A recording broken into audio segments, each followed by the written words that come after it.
Amém, a graça e paz, irmãos. Glória a Deus pela oportunidade de estarmos aqui hoje.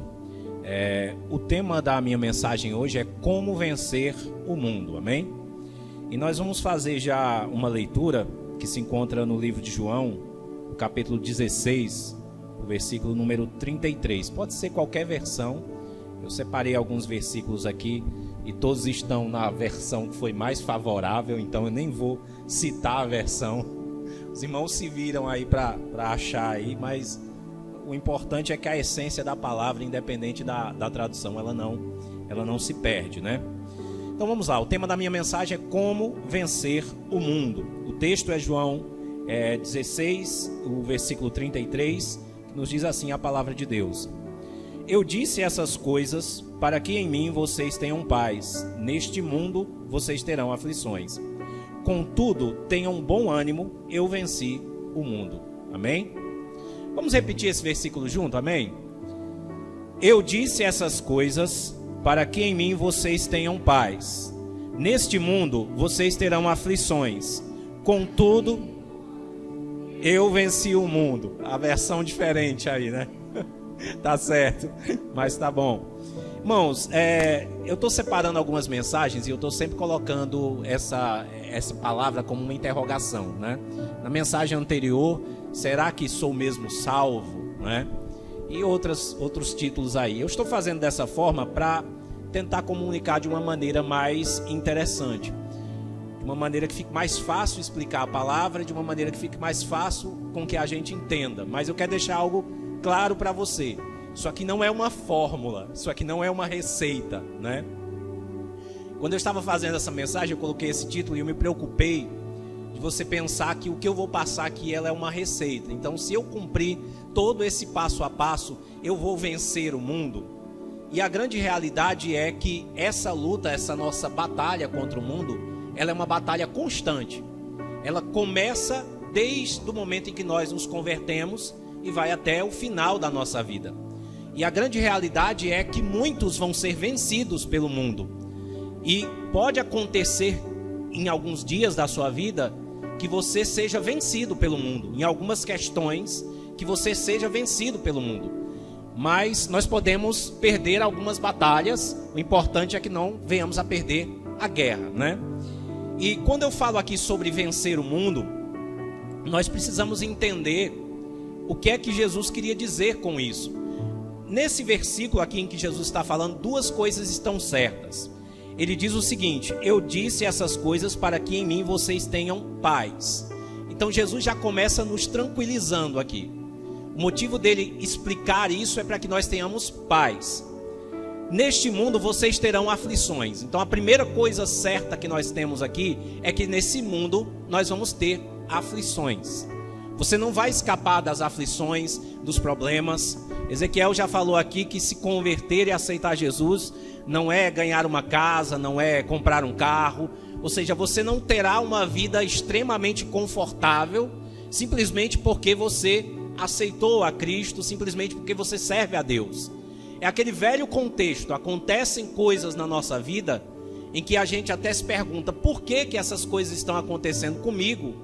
Se eu tenho Cristo na minha vida, se eu tenho Deus, por que estou passando por esse problema, por essa dificuldade, por que estou com essa enfermidade, ou por que determinadas situações sobrevêm sobre mim, se eu sirvo a Deus? Então, pela lógica muitas vezes humana, nós achamos que o fato de nós servirmos a Deus nos exclui de todas essas coisas que acontecem no mundo, a todas as pessoas que vivem no mundo. Mas Jesus está deixando primeiramente claro aqui, é que no mundo você vai passar por aflições, por tribulações. Isso é fato, e isso acontece a todo mundo. Tem igrejas que pregam que se você tem a Cristo, você não adoece, né? Você não passa por pobreza, você não passa por situações ruins na sua vida. E elas até pregam que se você está passando por doenças ou por problemas ou por situações ruins na sua vida, é porque ou você está em pecado ou você não está fazendo as coisas certas. Você não está fazendo sacrifícios, você não está fazendo determinadas campanhas, determinados projetos, mas isso tudo não condiz com a palavra de Deus. O que Jesus está nos dizendo aqui é que você vai passar por aflições. Mas ele diz o seguinte, contudo, tenham bom ânimo, eu venci o mundo. E essa é a segunda coisa certa aqui, Jesus já venceu o mundo. Desde o início dos tempos, Jesus venceu o mundo. Isso é uma realidade. Tudo que nós estamos vivendo hoje já estava determinado por Deus. Deus já derrotou o diabo. Nós somos o único exército no mundo que está lutando uma guerra da qual nós já vencemos. Agora existem vários fatores, várias situações nesses acontecimentos os quais nós estamos vivendo que nós precisamos entender e que nós precisamos considerar. Mas a realidade é que o Filho veio, Ele deu a sua vida pelos nossos pecados, Ele nos limpou, nos regenerou, nos transformou, colocou novamente uma aliança em nosso dedo, nos transformou em sua noiva e estamos aqui hoje aguardando apenas o momento em que Ele voltará novamente para nos buscar aquilo que já é de propriedade dEle. Então, esses dois primeiros pontos nós precisamos considerar aqui nessa palavra. É um que você vai passar por aflições e por dificuldades. E outro é que Jesus já venceu o mundo. E ele está dizendo aqui que você precisa ter bom ânimo, se alegre. Olha que coisa interessante. Ele está falando, olha, você vai sofrer, mas se alegre. É muito difícil alguém saber que vai sofrer, que vai passar por problemas, por dificuldades e se alegrar. Mas ele está dizendo isso exatamente porque ele já determinou o final. O final é a vitória para você. Embora nós passemos por determinadas batalhas e dificuldades aqui na terra, mas ele já venceu essas batalhas por nós. Então, coloque essas duas coisas na sua cabeça, tá? E o que seria esse mundo que Jesus está falando aqui?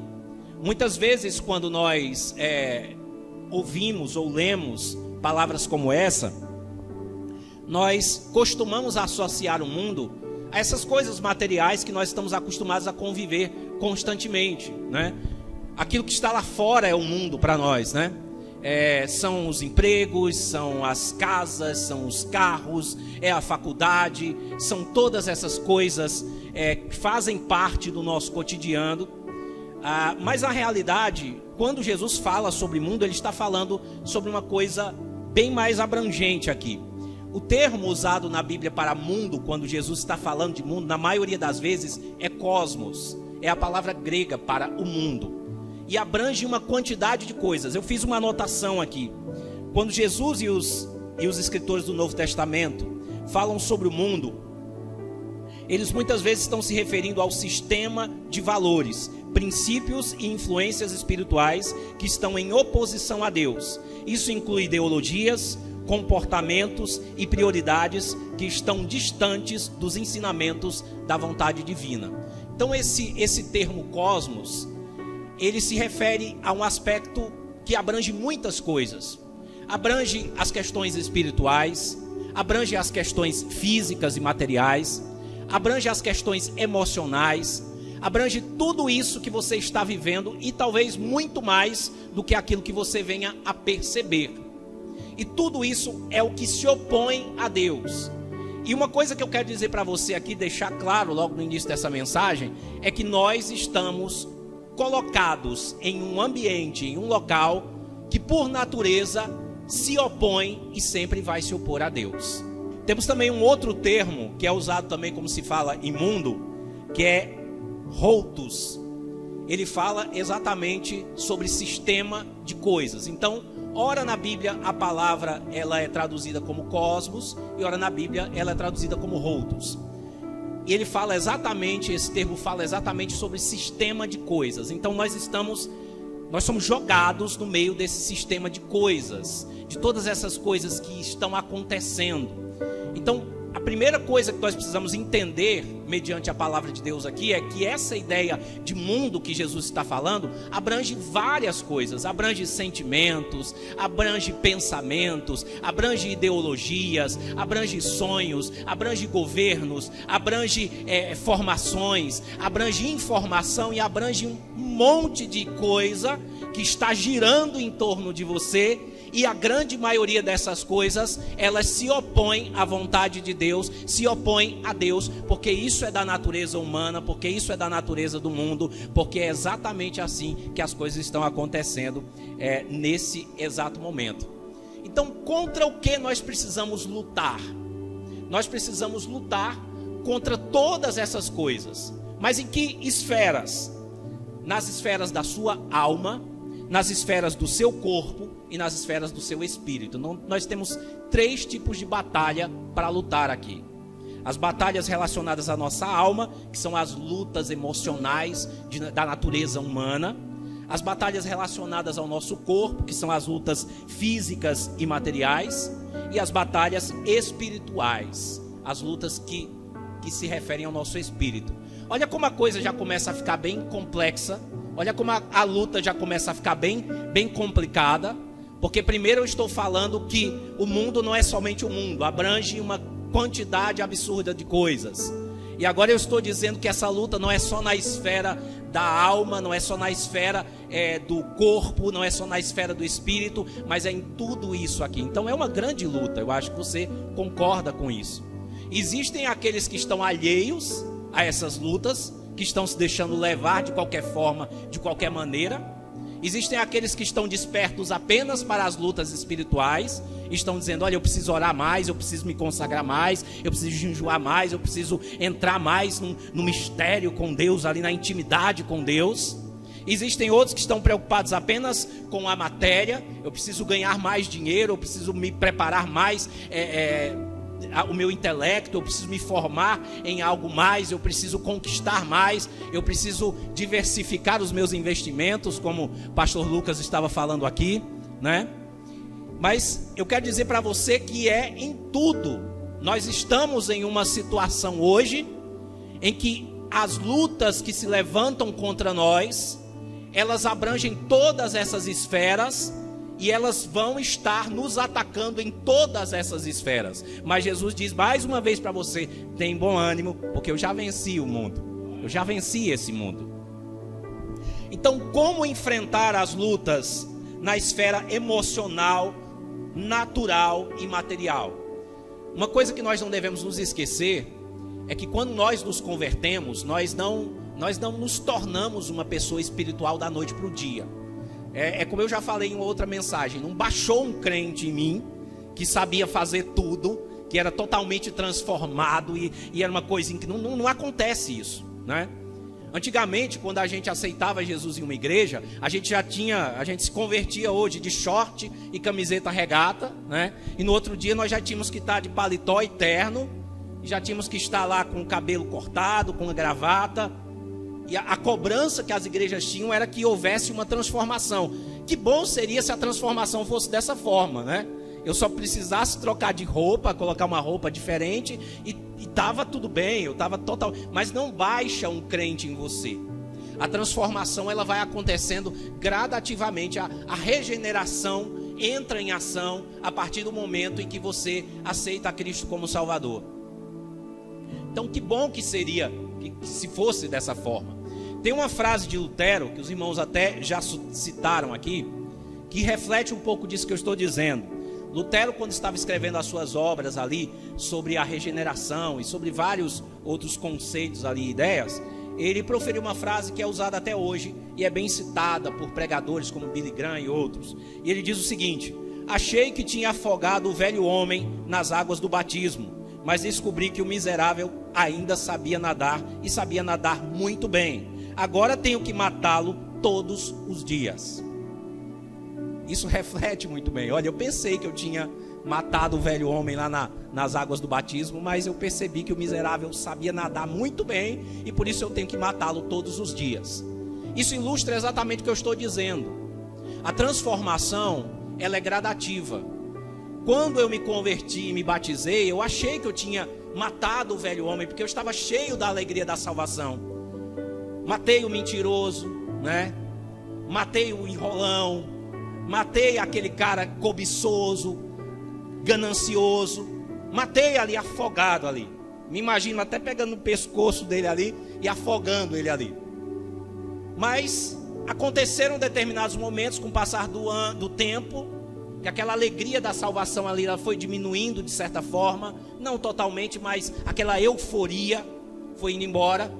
E de repente, em determinados momentos e situações da minha vida, vem ali o mentiroso querendo participar do meu dia a dia. Eu tenho certeza que você passa por isso. Tem situações na sua vida que é mais, vamos dizer assim, é mais agradável até mentir. Por que você não foi me visitar essa semana? Porque eu tive um compromisso. Talvez você não tenha tido um compromisso, mas se você dissesse que não foi porque não quis, aquela pessoa vai se ofender. Então tá lá o mentiroso dizendo para você no seu ouvido: olha, diz que você não foi porque você teve que fazer alguma coisa. Dá uma desculpa, né? A gente até muda o nome da mentira para desculpa. Inventa uma desculpa qualquer. Não fui, faltei no trabalho porque eu estava doente. Às vezes era só uma dor de cabeça, mas a necessidade de ficar em casa, de descansar, entra ali o velho homem. Então todos nós passamos por situações assim. Situações em que nós temos inveja muitas vezes, situações que nós sentimos raiva de alguém, desejamos o mal, e aquele velho homem usa dessas situações para se mostrar novamente, para vir para fora. Por isso que Lutero estava dizendo aqui que ele sabia nadar e que tinha que matá-lo diariamente. Então, nessas situações, como é que eu venço isso? Você tem que lançar mão do seu conhecimento bíblico, da palavra. Você sabe que mentir é pecado, você sabe que desejar o mal é pecado. Ainda que o seu coração queira isso, você tem que sufocá-lo, você tem que vencê-lo, você tem que passar por cima disso. Desejar o mal, ou responder de uma maneira mais agressiva, ou combater alguém de uma maneira que não é aconselhável para um cristão. Então aí entra a questão do domínio próprio. É por isso que a Bíblia fala sobre o domínio próprio. Então eu tenho que me dominar a mim mesmo. Olha, eu gostaria de dizer isso na cara, mas eu vou ficar caladinho aqui porque é melhor e assim eu não peco.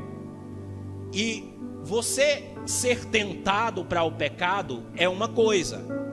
Agora, você deixar sair ali aquelas palavras ou tomar aquela atitude já é outra totalmente diferente. Nesse caso, o mundo venceu você. Enquanto você é somente tentado, está tudo bem. Você ainda não cedeu. Mas se você ceder, aí acabou para você, tá? Aí você perdeu. E vai haver momentos na sua vida em que você vai perder para o mundo. Você não vai conseguir vencer o mundo, porque essas aflições elas vão te cercar, esses espinhos eles vão te sufocar. Então, o que nós devemos fazer? Nós devemos alimentar o nosso espírito e mortificar a nossa carne. Em Gálatas 5, 16 e 17, diz assim: digo, porém, andai no espírito e jamais satisfazeis a concupiscência da carne, porque a carne milita contra o espírito e o espírito contra a carne, porque são opostos entre si, para que não façais o que porventura seja do vosso querer. Então uma das coisas que nós devemos levar em consideração é como nós vencemos o mundo. Nós temos que alimentar o nosso espírito e não a nossa carne. Isso é uma coisa difícil demais de fazer, muito difícil. Tudo que eu estou falando aqui na realidade é difícil. Exige de você disciplina, exige de você renúncia, exige de você compromisso. E o ser humano, ele tem essa dificuldade para seja lá o que for. Quer seja para conquistar a vida financeira, quer seja para conquistar coisas que você quer. Quando diz para você assim, olha, vai dar certo, mas você tem que levantar 3 horas da manhã. Já fica meio complicado. Talvez você não consiga fazer isso. E para fazer isso aqui, para mortificar a sua carne, você vai ter que tomar atitudes na sua vida que vão ser difíceis. É calar a sua boca quando aquela tentação de falar vier. Sabe? É suportar determinadas situações que os ímpios não suportariam de jeito nenhum. É levantar cedo para orar. É estar cansado lendo a Bíblia.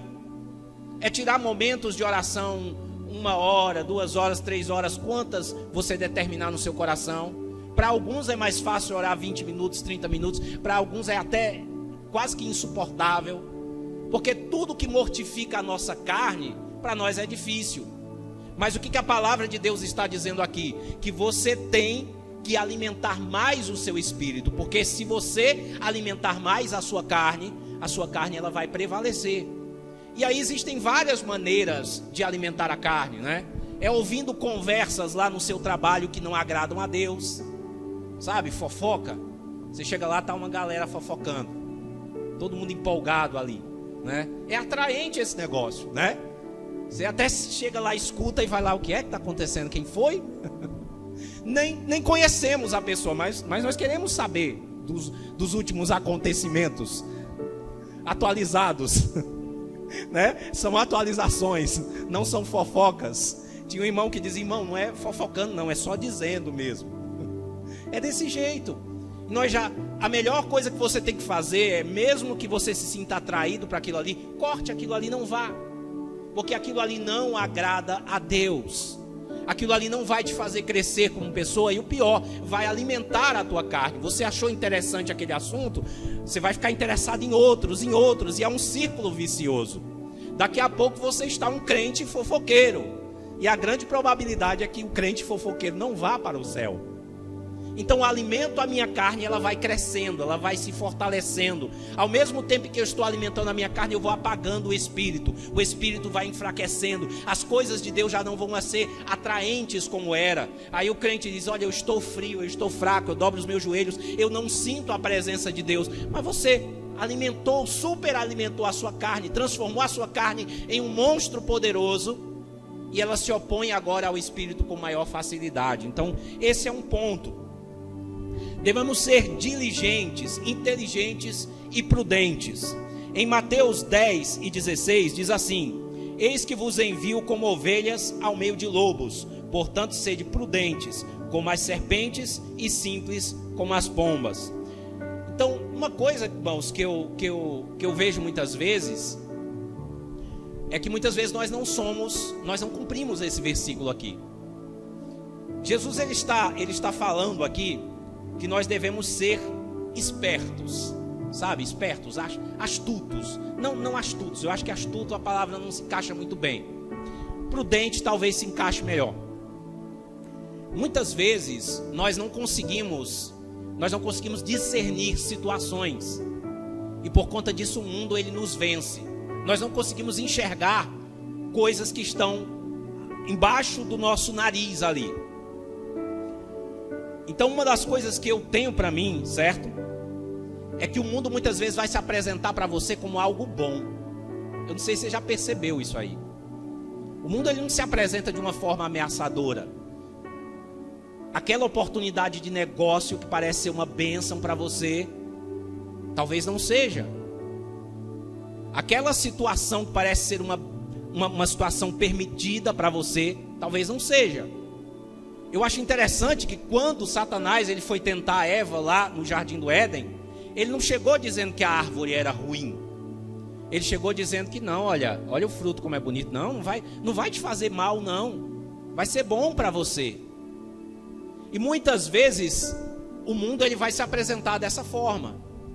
E nesse contexto aqui desse versículo aqui, eu vos envio como ovelha ao meio de lobos, portanto sede prudente como a serpente e simples como as pombas.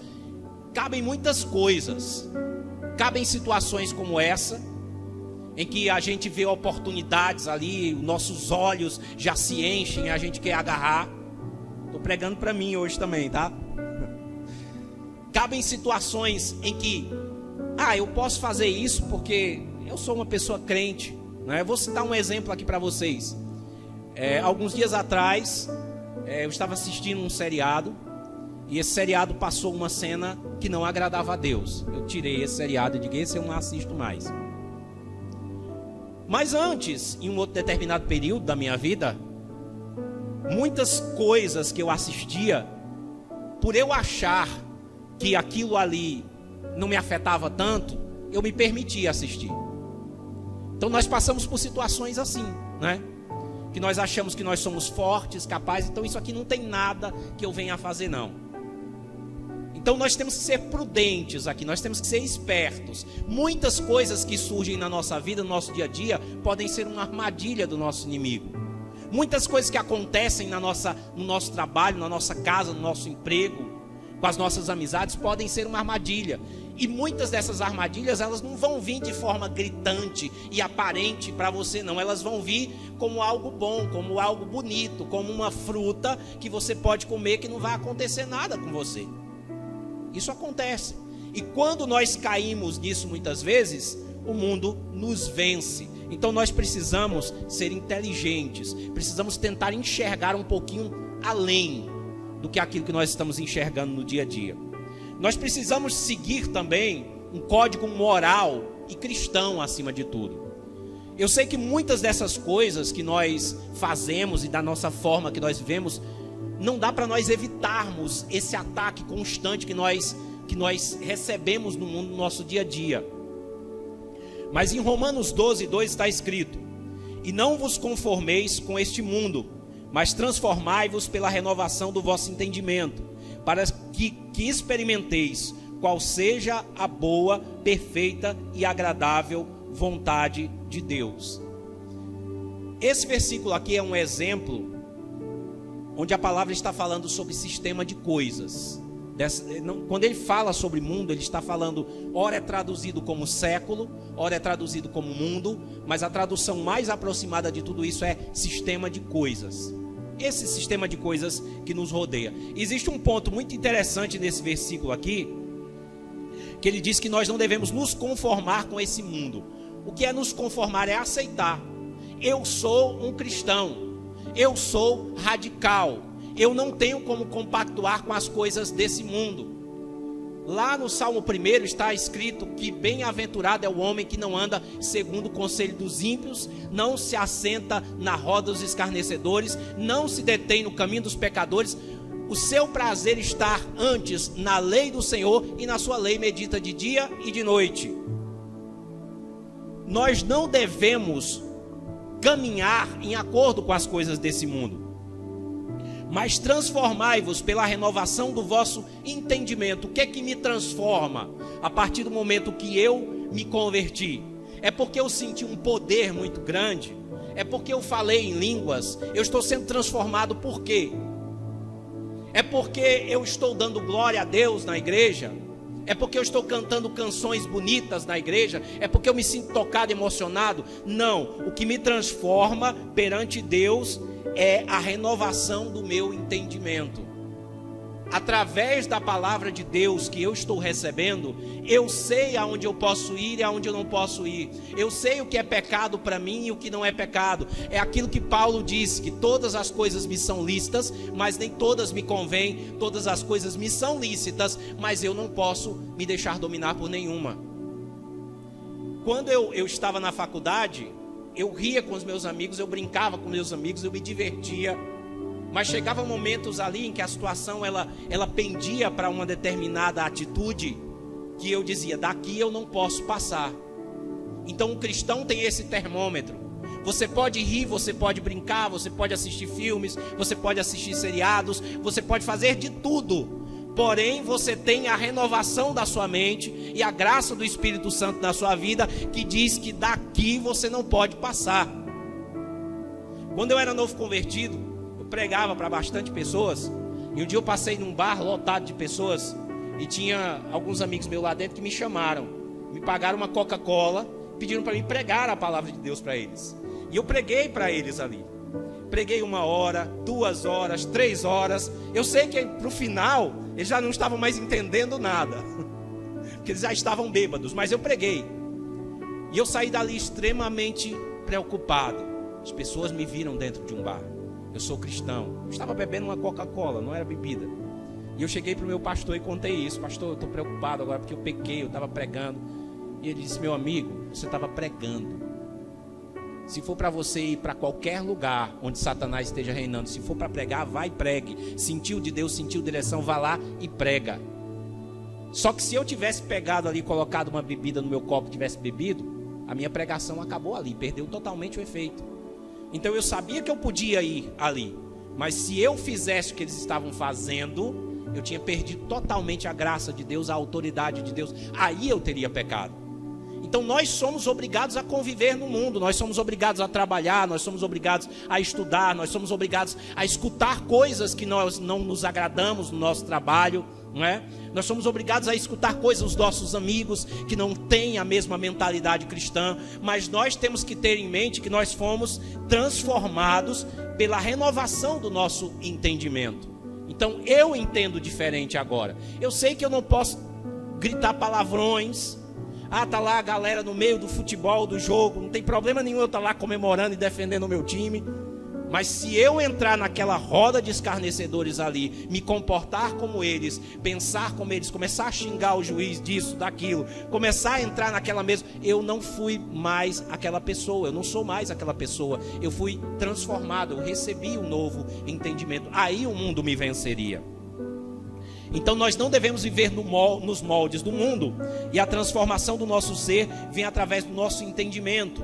É algo puramente espiritual, não é algo puramente espiritual ou mágico. Então eu não me transformo através de uma ação espiritual exatamente, embora haja o Espírito Santo, nem é através de um passe de mágica, é através de exercer o meu domínio próprio sobre eu mesmo, certo? Eu tenho liberdade agora para sair daqui e pecar.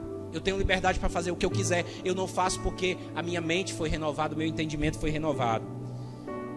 Amém? Tem um outro versículo que eu acho interessante que ilustra isso, que está em 2 Pedro, o capítulo 2, versículo 20 e 22. Eu acho esse versículo incrível para quem não exerce aí esse seu domínio próprio, né? E eu vou deixar esse versículo aqui porque ele fala muito comigo. Diz assim, no capítulo 2, versículo 20 ao 22. Portanto, se depois de terem escapado das corrupções do mundo, pelo conhecimento do Senhor e Salvador Jesus Cristo, forem outra vez envolvidos nelas e vencidos, tornou-se-lhes o último estado pior do que o primeiro. Porque melhor lhes fora não conhecessem o caminho da justiça, do que conhecendo desviarem-se do santo mandamento que lhes fora dado. Deste modo sobreveio-lhes o que por um verdadeiro provérbio se diz: o cão voltou ao seu próprio vômito, e a porca lavada ao espojar-se na lama. Pedro botou para quebrar aqui, né? Nesse versículo, né? O que é que ele está dizendo aqui? Olha, portanto, se depois de você ter a sua mente transformada, de você entender o que é pecado, o que não é pecado, de você conhecer a Cristo, de você saber tudo isso, esse contexto de coisas, do que é o mundo, do que é o diabo, de que luta que você está enfrentando aqui, se depois de tudo isso, de ter escapado das corrupções do mundo, pelo conhecimento do Senhor e Salvador Jesus Cristo, forem outra vez envolvidos nelas e vencidos, tornou-se-lhe o último estado pior do que o primeiro. Eu sou pior se eu ceder hoje do que o que eu era antes, porque antes eu vivia em tempos de ignorância, eu vivia pecando porque eu não tinha o esclarecimento do que era o pecado, eu sequer sabia. Deus para mim era um nome de alguém que estava lá no céu, mas com o qual eu não tinha tido experiência nenhuma. Mas se agora eu, de livre e espontânea vontade, vou lá e peco, sabe? Se aquela velha criatura surge lá e disser no meu ouvido: olha, só um pecadinho, não vai fazer mal não, né? Porque o homem material, a natureza humana está no nosso ouvido: olha, só um pouquinho aí. Ele até nos faz flertar com o pecado. Você já viu isso? Flerta com o pecado. Eu vou até aqui, mas quando a situação estiver ficando feia, eu me afasto. Essa é a armadilha mais comum de Satanás. Olha, toma só um golinho aí dessa bebida, você não vai beber de se embebedar não. Cai nessa, porque é exatamente assim que ele faz. Ah, vai ter uma festa, uma comemoração, vai ter bebida, você vai lá e fica só. São os truques corriqueiros, irmãos. É desse jeito. Eu tinha um amigo na época de igreja, que ele começava a flertar com as meninas do mundo. Não vou cair não, eu só estou flertando ali, sabe? Quando chegava no momento ali, ele fugia. Mas isso já é pecar. Isso já é pecar. Então, o que é que o apóstolo Pedro está nos dizendo aqui? O estado é pior do que o primeiro. E ele diz o seguinte, né? Porque melhor lhes fora não conhecer o caminho da justiça, do que conhecendo, desviando-se do santo mandamento que lhes fora dado. Deste modo sobreveio-lhes e que por verdadeiramente provérbio se diz: o cão voltou ao seu próprio vômito, e a porca lavada a espojar-se na lama. Isso é incrível. Ele compara o desviado a uma porca lavada. Ele compara a um cão que vomitou, depois volta a comer. Ele sabe que aquilo ali ele comeu algo que lhe fez mal. Ele sabia que o mundo era mau, ele sabia que o mundo não tinha nada para oferecer. Daí ele vomita e ele volta para comer o seu vômito. Você já parou para pensar que é interessante a forma como Deus está tipificando aqui aquele que retrocede, né? A Bíblia diz: se ele retroceder, o justo viverá por fé. Se ele retroceder, a minha alma não tem prazer nele. Já imaginou o que é o desprazer de Deus? Ele limpa, ele converte, ele transforma. O seu Espírito Santo, que é santo, toca, regenera. Aí a pessoa vai por livre e espontânea vontade e diz: agora que eu estou limpinho, que eu estou bonitinho, eu vou pecar. E volta a esponjar-se na lama. Então isso não é para nós, irmãos. Quando nós fazemos isso, nós somos derrubados pelo mundo. Vamos prosseguir. Devemos fugir da aparência do mal.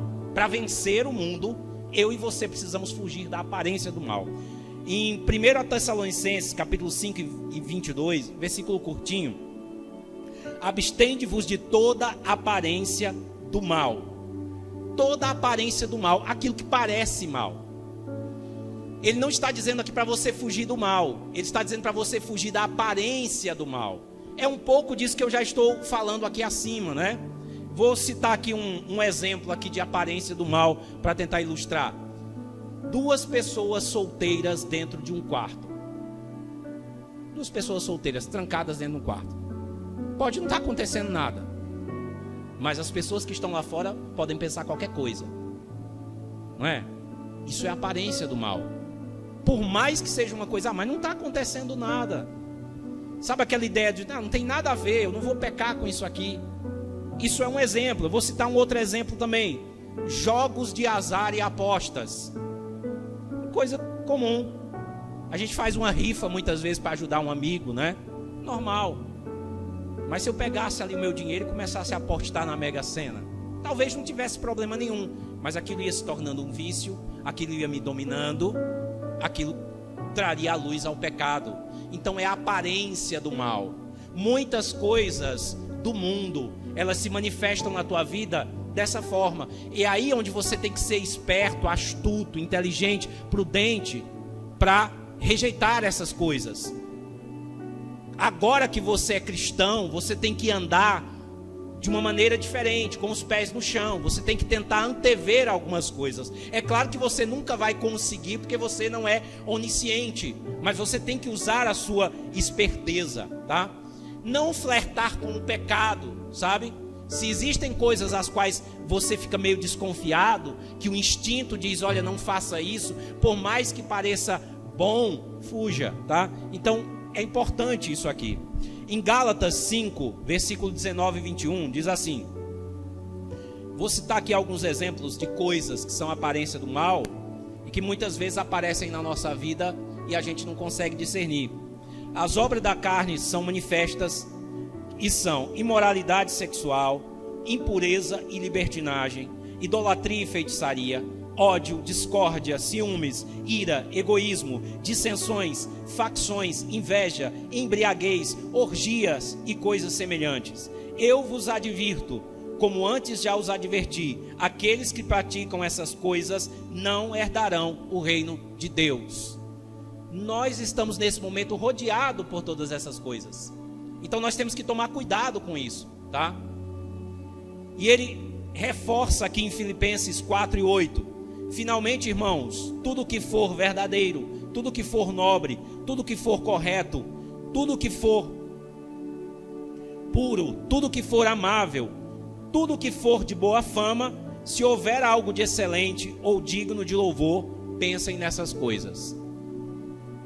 Então nós temos um norte aqui, né, sobre o nosso comportamento. E muitas vezes, nos comportarmos dessa forma, parece que nós estamos perdendo alguma coisa, né? Eu acho que talvez seja exatamente isso que Jesus disse, que aquele que quiser ganhar a sua vida, perdê-la-á. Nós temos que perder essas coisas que são vantajosas para o mundo, né? Essas diversões, toda essa curtição que o mundo oferece, né? Tá parecendo uma mensagem para os jovens hoje, mas é uma realidade, né? Devemos manter e construir um relacionamento com Deus. Em Mateus 26 e 41 diz assim: vigiai e orai para que não entreis em tentação. O espírito na verdade está pronto, mas a carne é fraca. Em Tiago 4 e 8 diz: chegai-vos pois a Deus, e ele se chegará a vós outros. Purificai as mãos, pecadores, e vós que sois de ânimo dobre, limpai o coração. Em Jeremias 29:13, buscar-me-ei e me achareis, quando me buscardes de todo o vosso coração. Em João 15:5, eu sou a videira, vós os ramos. Quem permanecer em mim e eu nele, esse dá muito fruto, porque sem mim nada podeis fazer. E finalmente Mateus 22:37, amarás o Senhor teu Deus de todo o teu coração e de toda a tua alma e de todo o teu entendimento, e esse é o grande primeiro mandamento. Então, um outro ponto principal aqui é manter um relacionamento com Deus. Eu acho que esse ponto aqui, sem ele, nós não conseguimos fazer basicamente nada. Porque ser cristão não é também simplesmente andar no automático, seguindo um livro de regras ou seguindo um passo a passo. Ser cristão é ter a presença de Deus. Sem a presença de Deus eu não posso fazer nada. Eu não tenho força para resistir às tentações. Eu não tenho força para manter-me firme, para manter-me forte. Então, irmãos, são vários fatores aqui que se referem à nossa vida física, né? Material, emocional. Eu vou só finalizar aqui, irmãos, com um ponto final aqui, que é como enfrentar as lutas na esfera espiritual. Então nós falamos aí de todas essas coisas relacionadas à nossa carne, ao nosso emocional, à nossa área sentimental, ao mundo físico. Mas eu queria falar também, para fechar aqui, como enfrentar as lutas na esfera espiritual. Essa é uma receita bem velha que todo crente já conhece, e eu gostaria de até ter alguma coisa nova para dizer sobre isso, mas eu não tenho mesmo, porque isso aqui já é completo, né? Não tem como melhorar isso aqui. Mas são 4 pontos aqui que eu considero importante, e eu vou finalizar também com alguns versículos aqui. A oração, o jejum, a leitura da Bíblia e as práticas devocionais. Esses são pontos aqui que são extremamente importantes para que eu possa vencer o mundo nesse ambiente espiritual. Sem isso eu não consigo, tá? Aqui em Efésios 6:10, eu só vou ler mais três textos aqui rapidamente, para a gente finalizar aqui. Nos diz assim: no demais, irmãos meus, fortalecei-vos no Senhor e na força do seu poder. Revesti-vos de toda a armadura de Deus, para que possais estar firmes contra as astutas ciladas do diabo. Porque não temos que lutar contra a carne e o sangue, mas sim contra os principados, contra as potestades, contra os príncipes das trevas desse século, contra as hostes espirituais da maldade nos lugares celestiais. Portanto, tomai toda a armadura de Deus, para que possais resistir no dia mau, e havendo feito tudo isso, ficais firmes. Estais, pois, firmes, tendo cingido os vossos lombos com a verdade, e vestido a couraça da justiça, calçados os pés na preparação do evangelho da paz, tomando sobretudo o escudo da fé, com quais podereis apagar todos os dardos inflamados do maligno. Tomai também o capacete da salvação e a espada do Espírito, que é a palavra de Deus, orando em todo tempo, com toda oração e súplica no Espírito, vigiando nisso com toda a perseverança, súplica e com todos os santos. Esse texto aqui, ele resume basicamente toda a batalha espiritual que qualquer cristão possa vir a enfrentar, porque ele dá a receita completa aqui, né? Primeiro ele explica que essas lutas que você vai enfrentar, elas não são contra a carne e nem contra o sangue. Muitas coisas são influenciadas por Satanás, contra as hostes espirituais da maldade nos lugares celestiais. Martinho Lutero costumava dizer que esses lugares celestiais era a nossa mente. Então, muitas das batalhas que você enfrenta primeiramente na sua mente. Muitas lutas e dificuldades que você passa no seu dia a dia, elas são primeiramente travadas na sua mente. Você já parou para pensar que muitas das coisas com as quais você se preocupa, elas não acontecem? Tem um estudo que diz, falando sobre ansiedade, que apenas 2% das coisas com as quais as pessoas se preocupam e ficam ansiosas realmente acontecem. Olha que tempo perdido, né? Olha que luta terrível que nós estamos travando. Eu não sei se eu vou ter dinheiro para pagar aluguel. Eu não sei se eu vou conseguir entrar na faculdade. Eu não sei como é que vai. Eu não sei se esse remédio vai servir. São tantas coisas que poluem a nossa mente, né? E o apóstolo está dizendo aqui, nos lugares celestiais, Martinho Lutero interpreta como a nossa mente, e realmente muitas dessas batalhas acontecem na nossa mente. E ele diz aqui, ficar firme, né? Mas um ponto me chama muito a atenção aqui, que é o escudo da fé. Esse texto trata a fé como um escudo. Quando eu era novo convertido, eu pensava que a fé era uma arma de ataque, né? Porque a fé chama à existência coisas que não existem, né? Pela fé você acredita que algo vai acontecer, que algo vai mudar, crendo em Deus, e realmente isso acontece. Mas esse texto trata a fé como um escudo. Então há muitos momentos na nossa vida que nós não caímos ou não vamos ser vencidos, simplesmente porque estamos escudados na fé. Eu creio que Deus está comigo, eu creio que Deus vai mudar a minha situação, eu creio que Deus tem um plano na minha vida, eu creio que isso vai passar, eu creio que eu vou vencer. Então, situações que se levantam contra nós no mundo espiritual, no mundo físico, no mundo emocional também, em que a fé, ela é um instrumento de defesa. E aqui no final nós temos mais 2 versículos para a gente concluir, em João 4, 1 João 4 e 4, que diz assim: filhinhos, sois de Deus, e já os tendes vencido, porque maior é o que está em vós do que o que está no mundo. Então isso meio que complementa essa palavra que eu venho trazendo. E em 1 João 5, 4 e 5, para fechar, diz assim: porque todo que é nascido de Deus vence o mundo, e esta é a vitória que vence o mundo, a nossa fé. Quem é que vence o mundo, senão aquele que crê que Jesus é o Filho de Deus? Amém? Então, amém, eu creio, glória a Deus e graças a Deus. Eu cortei metade da minha mensagem, tá?